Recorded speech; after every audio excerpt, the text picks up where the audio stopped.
Guys, mayroon akong na-discover na bagong lugar.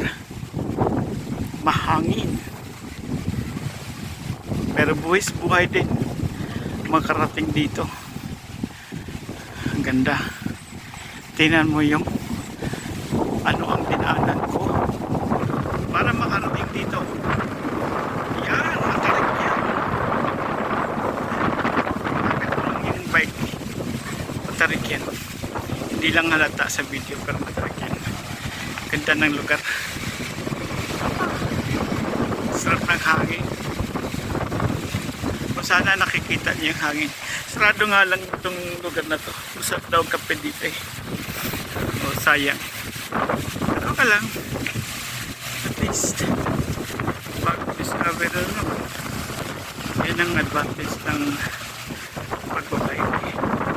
Ang dami kang na-discover. Magagandang lugar.